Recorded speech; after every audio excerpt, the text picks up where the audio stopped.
Dai, oggi ci tuffiamo in un vero e proprio giallo ecologico che sta sconvolgendo le nostre lagune. L'invasione del granchio blu. Forse ne avete sentito parlare ai telegiornali, o magari siete semplicemente curiosi di scoprire cosa sta succedendo a uno dei nostri ecosistemi più preziosi. Insieme andremo a molti titoli sensazionalistici. Cercheremo di capire cosa sta succedendo veramente. Quali sono le conseguenze di questa invasione e quali possibili soluzioni si prospettano all'orizzonte. Hai ragione, la situazione è molto più complessa di quanto si possa immaginare. Non si tratta solo di una lotta tra granchi e vongole, ma di un intreccio di fattori economici, ecologici e sociali che riguardano la vita di intere comunità. Iniziamo con un viaggio nella Sacca di Scardovari, una laguna nel cuore del delta del Po, che in questi ultimi mesi è stata duramente colpita dall'invasione. Immaginate la bellezza di questo luogo, un ecosistema delicato e ricco di vita che improvvisamente si trova ad affrontare una minaccia senza precedenti. Alcuni video, come Corazzare parla della moia di vongole, mostrano la devastazione, perdite dell'80-90% in alcune aree, davvero impressionante. Purtroppo il problema non si limita alla Sacca di Scardovari, ma riguarda l'intero delta del Po e si sta estendendo a macchia d'olio lungo le nostre coste. Il granchio blu originario delle coste atlantiche americane è una specie aliena che si sta adattando fin troppo bene ai nostri mari. E chi che è questo nemico che sta mettendo in ginocchio le nostre lagune? Beh, il granchio blu non è un avversario qualunque, è un predatore vorace, con una passione smodata per i molluschi. La sua capacità di nuotare e prosperare in acque salmastre lo rende un avversario davvero temibile. Pensate che nella Sacca di Scardovari la produzione di molluschi è crollata del 96,9% in un solo anno, un dato che fa davvero riflettere. Questa invasione sta letteralmente sconvolgendo l'equilibrio dell'ecosistema lagunare. Il granchio blu compete con le specie autoctone per il cibo e lo spazio, alterando la catena alimentare e mettendo a rischio la biodiversità. E per noi amanti dei frutti di mare c'è un'altra brutta notizia. Questa invasione ha un impatto diretto sulle nostre tavole. Coldiretti Pesca stima perdite superiori a 100 milioni di euro, un duro colpo per un settore già in difficoltà. L'Italia è uno dei maggiori produttori di vongole e cozze in Europa e questa crisi mette a rischio migliaia di posti di lavoro e il futuro di intere comunità, che dipendono dalla pesca e dall'acquacoltura. E non dimentichiamo l'impatto su altre specie, come cozze e ostriche, che sono anch'esse vittime del granchio blu. Come si vede in video, come una mattina in Sacca degli Scardovari per il problema dell'invasione dei granchi blu. Di fronte a questa minaccia i pescatori si sono mobilitati in una vera e propria lotta disperata. Nei video si vedono immagini incredibili. Pescatori che rimuovono montagne di granchi ogni giorno, 120-130 kg per ogni uscita in mare. Ma sembra una battaglia persa in partenza. I numeri del granchio blu non accennano a diminuire. Non è un po' come svuotare il mare con un secchiello. Certo, la situazione è molto preoccupante. Controllare una specie invasiva è un'impresa complessa. In altri paesi, come la Spagna, hanno provato a chiudere le insenature per bloccare l'accesso ai granchi, ma l'efficacia di queste misure è ancora dibattuta. Insomma, non c'è una soluzione facile e immediata. Nel frattempo il consorzio di Scardovari si trova in una situazione critica. Hanno ricevuto 80.000 euro dalla regione, ma non è chiaro come utilizzare questi fondi. Il ministro Lollobrigida e il presidente Zaia hanno promesso aiuti, ma molti sono scettici sulla loro efficacia. Capisco lo scetticismo. Spesso le promesse politiche non si traducono in azioni concrete e il tempo stringe. L'ecosistema lagunare è fragile. Ogni ritardo può avere conseguenze devastanti. Dobbiamo agire in fretta, ma con intelligenza, evitando soluzioni affrettate che potrebbero peggiorare la situazione. E se invece di combattere il granchio blu provassimo a mangiarlo, in alcuni video si parla di sforzi per commercializzare questa specie come una prelibatezza culinaria, non sarebbe una soluzione geniale trasformare un nemico in una risorsa. L'idea è interessante e in effetti il granchio blu è commestibile. In alcune culture è addirittura considerato una prelibatezza. Però creare un mercato di massa richiede tempo e investimenti e un cambio di mentalità da parte dei consumatori. Non è facile convincere le persone a mangiare qualcosa che fino a ieri consideravano un problema.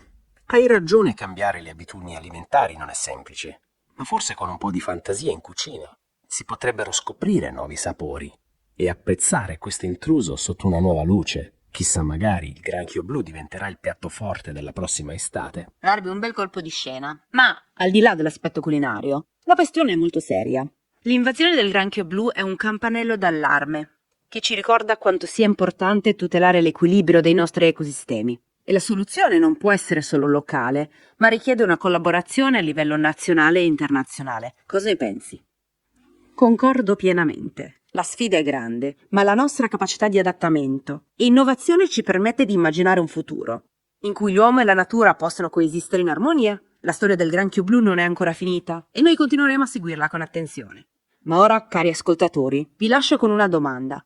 Quali sono le potenziali conseguenze a lungo termine se l'invasione del granchio blu non viene controllata? Riflettiamoci insieme nella prossima parte del nostro deep dive.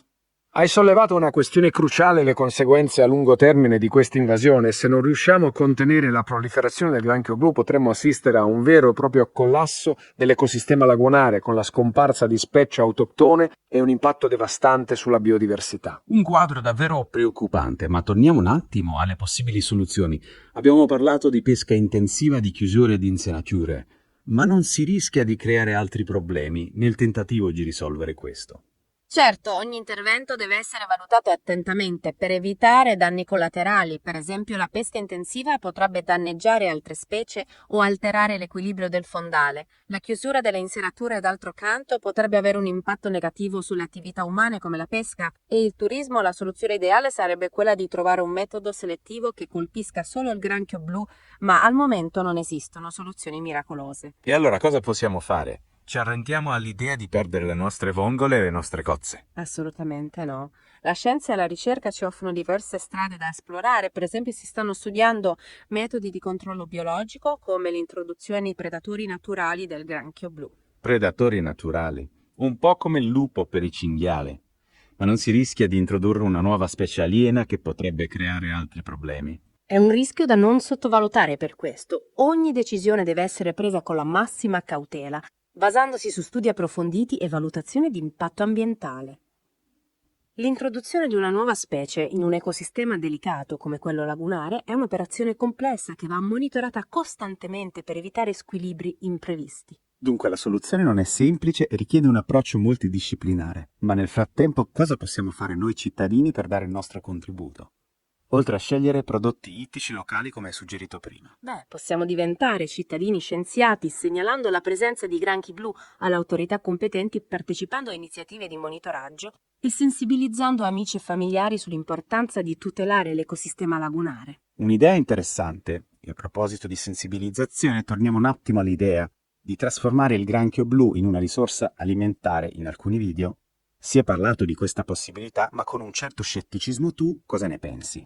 L'idea di per sé è valida, come dicevamo prima, il granchio blu è commestibile e in alcune culture è apprezzato per il suo sapore delicato, ma creare un mercato di massa richiede un cambio di mentalità da parte dei consumatori. Dobbiamo superare il pregiudizio verso una specie che fino a ieri consideravamo un nemico. E come si fa a cambiare la mentalità delle persone? Non basta dire mangiate il granchio blu, è buono. Certo che no, serve un'azione coordinata che coinvolga chef, ristoratori, media e istituzioni. Bisogna promuovere il granchio blu come un ingrediente di qualità, valorizzarne le proprietà nutritive e creare ricette innovative che lo rendano appetibile al palato degli italiani. Un'operazione di marketing a tutti gli effetti, insomma, ma se ci riuscissimo sarebbe davvero un bel colpo.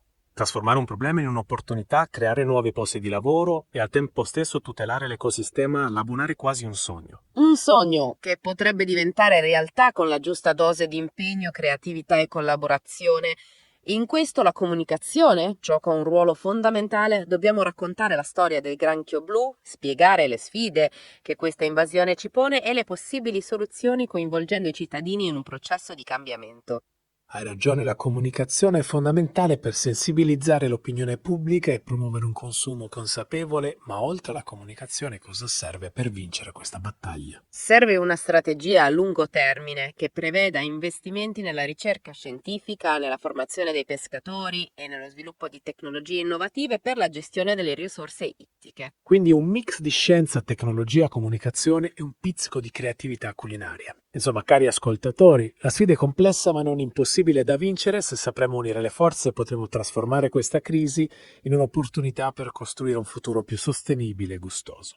Esattamente. E per concludere questo secondo capitolo del nostro deep dive vi lascio con una riflessione. Quali altre specie aliene minacciano i nostri mari? E quali sono le strategie più efficaci per affrontare questo problema globale? Continuate ad ascoltarci per scoprirlo nella prossima puntata. Hai toccato un punto fondamentale, la presenza di altre specie aliene nei nostri mari. Purtroppo il granchio blu non è un caso isolato a causa del cambiamento climatico e dell'intensificazione del traffico marittimo. Sempre più specie provenienti da altri ecosistemi si stanno insediando nei nostri mari con conseguenze spesso imprevedibili. Un vero e proprio esercito di invasori silenziosi.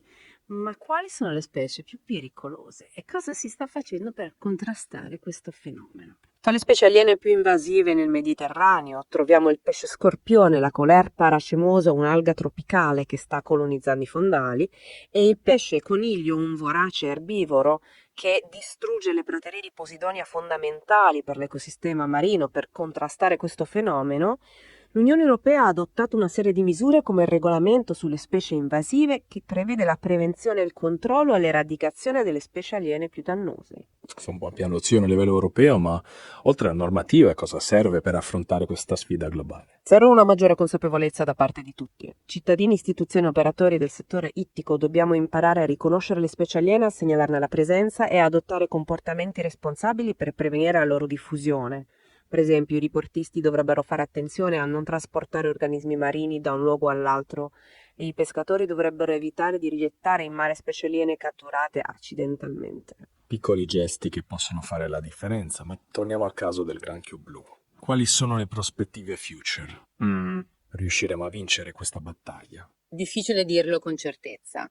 La situazione è in continua evoluzione e la ricerca scientifica sta cercando di trovare soluzioni innovative per il controllo di questa specie. L'importante è non abbassare la guardia e continuare a lavorare insieme con un approccio integrato che coinvolga tutti gli attori in gioco. Collaborazione, ricerca e consapevolezza. Le parole chiave per affrontare le sfide del futuro. E a proposito di futuro, cari ascoltatori, vi lascio con una provocazione. Se il granchio blu è qui per restare, come possiamo imparare a conviverci trasformando questa minaccia in un'opportunità? Una domanda complessa ma stimolante che ci invita a riflettere sul nostro rapporto con la natura e a cercare soluzioni creative per un futuro più sostenibile. Hai ragione, la sfida è grande, ma la nostra capacità di adattarci e di trovare soluzioni innovative ci ha sempre permesso di superare le difficoltà. La storia del granchio blu ci insegna che il futuro non è scritto, ma che possiamo contribuire a scriverlo con le nostre scelte e con il nostro impegno.